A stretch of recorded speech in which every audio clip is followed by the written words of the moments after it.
Hi, പുതിയൊരു വീഡിയോയിലേക്ക് എല്ലാവർക്കും സ്വാഗതം.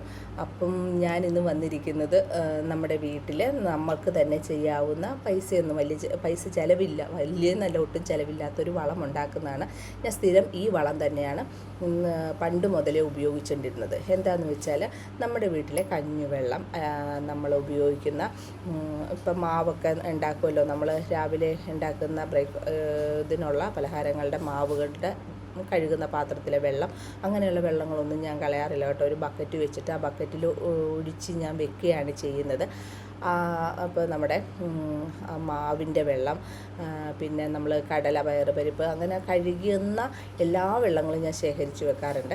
ഇതിപ്പോൾ എന്ന് പറഞ്ഞാൽ ഇന്ന് വീട്ടിൽ ഉണ്ടാക്കിയ ദോശമാവിൻ്റെ പാത്രം കഴിയ വെള്ളമാണ്. അത് ഇച്ചിരി കൂടുതലും ഉണ്ട്. കാര്യം എന്നാന്ന് പറഞ്ഞാൽ ഇന്ന് മാവ് പുളിച്ച് പൊന്തിപ്പോയി, അത് എല്ലാം കൂടി കഴുകി പെറുക്കിയെടുക്കുക. ഇപ്പം കിട്ടിയതാണ് അത്രയും വെള്ളം.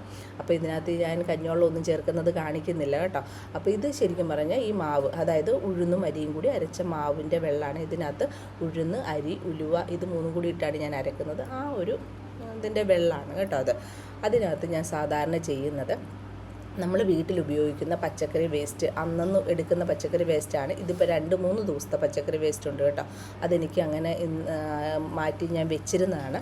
അപ്പോൾ ഈ വേസ്റ്റ് കൂടി അരച്ചാണ് ഞാൻ ഇതിനകത്ത് ഒഴിക്കുന്നത്. അപ്പം ഞാൻ ശരിക്കും പറഞ്ഞാൽ എൻ്റെ വീട്ടിലെ പണിയെല്ലാം കഴിഞ്ഞ് കഴിയുമ്പോഴത്തേക്കും തലേദിവസത്തെ കഞ്ഞോളം ഞാൻ പാത്രത്തിൽ ഒഴിച്ചു വെച്ചിട്ടുണ്ടാവും.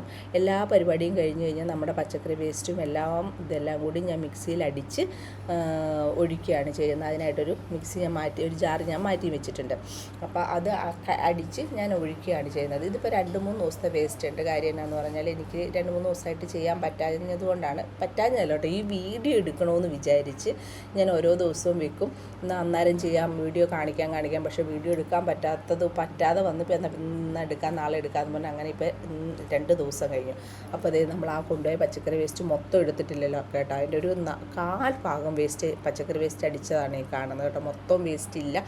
ആ ഒരൊറ്റ പാത്രത്തിന് വേസ്റ്റ് അല്ലേ കൊണ്ടുപോകണം നിങ്ങൾ കണ്ടത്. അതിൻ്റെ 1/4 ഭാഗം പച്ചക്കറി വേസ്റ്റ്, അതായത് ഉരുളൻ, സവോള, ഇതിനകത്ത് എനിക്ക് ഉരുളൻ, സവോള, ക്യാരറ്റ്, മത്തൻ്റെ ഇത് ഒക്കെ ഉണ്ടെന്ന് തോന്നുന്നു. അങ്ങനെയുള്ള എല്ലാ പച്ചക്കറി വേസ്റ്റും, പഴമുണ്ട് കേട്ടോ. പഴമുണ്ടെന്ന് പറഞ്ഞാൽ നമ്മുടെ വീട്ടിലൊരു വാഴക്കൊല ഇരുന്നത് സൈഡിരുന്ന് ഇതായിപ്പോയി, അതിൻ്റെ പഴത്തിൻ്റെ ഇതും കൂടിയുണ്ട്. ഇതെല്ലാം കൂടി ഞാൻ അടിച്ച് കലക്കി ആ വെള്ളത്തിനകത്ത് കലക്കി ഞാൻ ഇങ്ങനെ മാറ്റി വെച്ചിട്ട് ഇതിപ്പം തന്നെ ഒരു സത്യത്തിൽ നമ്മളിപ്പോൾ മേളിൽ വെച്ചിരിക്കുന്ന പച്ചക്കറി നിങ്ങൾക്കറിയാമല്ലോ, വെച്ചിട്ട് നമ്മൾ അധികം ദിവസം ആകാത്തതാണ്. ഇതിനകത്തുനിന്ന് 1 കപ്പ് എടുത്തിട്ട് നന്നായിട്ട് നേർപ്പിച്ച് നല്ല രീതിക്ക്, ഞാൻ ശരിക്കും പറഞ്ഞാൽ ഇതിനൊരു കപ്പ് എടുത്തിട്ട് നമ്മുടെ പെയിൻറ്റിൻ്റെ ഒരു ബക്കറ്റ്, ആ ബക്കറ്റിന് ഒറ്റ ബക്കറ്റ് വെള്ളത്തിനകത്ത് ഈ 1 കപ്പ് ഒഴിച്ചിട്ടൊക്കെ ആയിരിക്കും ഞാൻ ഈ ചെറിയ ചെടികൾക്ക് ഒഴിച്ചു കൊടുക്കുന്നത്. അതേസമയം പൂവൊക്കെ ആകുന്ന ആ ഒരു മുഴുപ്പ് വരുന്ന ചെടികളാണെങ്കിൽ 1 കപ്പ് എടുത്തിട്ട് ഒരു 3-4 കപ്പ് വെള്ളവും കൂടി ഒഴിച്ചിട്ട് അതിൻ്റെ ചൂട് മണ്ണിന് ഇങ്ങനെ ഒട്ടിപ്പിടിക്കാത്ത രൂപത്തിന് ഞാൻ ഒഴിച്ചു കൊടുക്കുകയാണ് സാധാരണ ചെയ്യുന്നത്. ഇത് ഞാൻ സ്ഥിരം ചെയ്യുന്ന പരിപാടിയാണ്. എൻ്റെ വീട്ടിലെ കഞ്ഞോളം ഈ സാധനങ്ങളും ഒന്നും ഞാൻ കളയാറില്ല. കാര്യം എന്നാന്ന് പറഞ്ഞാൽ വാഴയുടെ ചോട്ടിലും അടിച്ച് വെച്ചിട്ട് തലേദിവസം ഒഴിച്ച് വെച്ചിട്ട് അന്ന് കൊടുക്കില്ല, പിറ്റേ ദിവസമൊക്കെ കൊണ്ടൊഴിക്കുള്ളൂ. പിന്നെ ഒരു കാര്യമുണ്ട്, നന്നായിട്ടും അടച്ച് വെക്കണം കേട്ടോ, ഇല്ലെങ്കിൽ ഭയങ്കര സ്മെല്ലായിരിക്കും നമുക്ക്. അങ്ങനെ ഒരു കാര്യമുണ്ട്. അടച്ചു വെച്ചില്ല എങ്കിൽ കഞ്ഞോളം പുളിച്ചും ഇതൊക്കെ കൂടി പുളിക്കുന്നതൊരു വല്ലാത്ത സ്മെല്ലായിരിക്കും. നല്ല രീതിക്ക് അടച്ചേ വെക്കാവുള്ളൂ. എന്നിട്ട് ഒഴിക്കുന്ന സമയത്തെ മാറ്റിയിട്ടേ ചെയ്യാവുള്ളൂ. അപ്പോൾ ഇങ്ങനെയാണ് ഞാൻ ചെയ്യുന്നത്. ഇത് പൂക്കുന്ന ചെടികൾക്ക് ഒഴിച്ചു കൊടുത്താൽ നല്ല രീതിക്ക് പൂവുണ്ടാവും കേട്ടോ. ഇങ്ങനെ നമ്മൾ അടിച്ച് നന്നായിട്ട് നേർപ്പിച്ച് ഒഴിച്ചു കൊടുക്കണം. പൂക്കുന്ന ചെടികളെന്ന് തന്നെയല്ല കേട്ടോ, എല്ലാത്തിനും ഒഴിച്ചാലും നല്ല വളർച്ച ഉണ്ടാവും ഈ ഒരു വളമിട്ട് കൊടുത്താൽ. പക്ഷേ എനിക്ക് പറ്റുന്ന ഒരു പോരായിക എന്ന് പറഞ്ഞാൽ, എനിക്ക് അറിയാവുന്നത്, ഞാനിത് ഒഴിച്ചു കൊടുത്തിട്ട് എനിക്ക് നമ്മുടെ തക്കാളി വാടിപ്പോകാറുണ്ട്. അതെനിക്കറിയില്ല. ഞാൻ 10 വെച്ച് കഴിഞ്ഞാൽ 5 തക്കാളിയെങ്കിലും പിടിക്കുകയുള്ളൂ. 5 എണ്ണം പോകാറുണ്ട്. നമ്മൾ എപ്പോഴും കിട്ടുന്നത് മാത്രം കാണിച്ചിട്ട് കാര്യമില്ലല്ലോ. നമുക്ക് ഇപ്പം തന്നെയാണേലും എനിക്ക് ഇത്രയും നാളും ഞാൻ എൻ്റെ ഈ കൃഷി തുടങ്ങിയിട്ട് എനിക്ക് ഏറ്റവും മോശം വെച്ച ഒരു സമയം ഇപ്പം നമ്മൾ വെച്ചിരിക്കുന്നതാണ് കേട്ടോ. എന്നുവെച്ചാൽ ഞാൻ വെച്ച് കഴിഞ്ഞാൽ 2-3 ദിവസം കഴിയുമ്പോൾ തന്നെ ആ ചെടികൾ നല്ല രീതിക്ക് വരുന്നതാണ് എനിക്ക്. പക്ഷേ ഇപ്രാവശ്യം വെച്ചിട്ട് എനിക്ക് മനസ്സിന് തൃപ്തിയാകുന്ന രൂപത്തിൽ തക്കാളിയും മുളകും വന്നിട്ടില്ല എന്നുള്ളത് സത്യമായ കാര്യം. പിന്നെ ഇനി ആ പാത്രത്തിൽ വല്ല കെമിക്കലിൻ്റെ വല്ല സ്മെല്ല് ഇതുണ്ടായിട്ടാണോ അത് പോയോ അങ്ങനെയൊന്നും എനിക്കറിയില്ല. എന്തായാലും ഞാൻ ഇത്രയും നാളും വെച്ചതിൽ ഏറ്റവും മോശമായ രീതിക്കാണ് നമ്മുടെ ഈ ചെടികൾ വന്നിരിക്കുന്നത്. പക്ഷേ അതേസമയം പയർ അത്യാവശ്യം നല്ല രീതിക്ക് വന്നിട്ടുണ്ട്. അപ്പോൾ എൻ്റെ ഹസ്ബൻഡൊക്കെ പറഞ്ഞ് ഡ്രമ്മിൻ്റെ കുഴപ്പമൊന്നുമില്ല, അവർ നല്ല തുടച്ച് വൃത്തിയാക്കി വെച്ച് തന്നതാണ്, മണ്ണ് ഇട്ടതിൻ്റെ കുറവ് കൊണ്ടാണ് അങ്ങനെ വരുന്നതെന്നാണ് എന്നോട് പറഞ്ഞത്. കാര്യം എന്ന് വെച്ചാൽ മണ്ണ് ഇച്ചിരി കൂടി ഇട്ടിരുന്നെങ്കിൽ അത് നന്നായിട്ട് വരുമായിരുന്നു. പിന്നെ ഇപ്പോഴത്തെ ഈ ചൂടിൻ്റെയും കൊണ്ടാണ് ഇങ്ങനെ വന്നതെന്നൊക്കെ എന്നോട് പറഞ്ഞ് ആശ്വസിപ്പിച്ചൊക്കെ തരുന്നുണ്ട്. പക്ഷേ എനിക്ക് ഭയങ്കര സങ്കടം. പക്ഷേ പുതിന അത്യാവശ്യം നല്ല രീതിക്ക് ആയി വരുന്നുണ്ട് കേട്ടോ. ഇനി ഇച്ചിരി മണ്ണ് പുതിനയുടെ മേളിലോട്ട് നമുക്ക് ഇട്ട് കൊടുക്കണം. ഇട്ട് കൊടുത്തു കഴിഞ്ഞാൽ അത് നല്ല രീതിക്കായി വരും. അതേസമയം നമ്മുടെ വഴുതനയൊക്കെ ആണെങ്കിലും അത്യാവശ്യം കുഴപ്പമില്ലാത്ത രൂപത്തിൽ ഇതിനകത്ത് നിൽപ്പുണ്ട്. പക്ഷേ ഫ്രിഡ്ജ് ബോക്സിൽ നിൽക്കുന്നത് ഇതിൽ നല്ല രീതിക്ക് നിൽപ്പുണ്ട്. അതാണ് എനിക്ക് തീർത്ത് മോശമായിട്ടിരുന്ന സാധനമാണ് ആ ഫ്രിഡ്ജ് ബോക്സ് ഇരിക്കുന്നത്. അത് നല്ല രീതിക്ക് വന്നിട്ടുമുണ്ട്.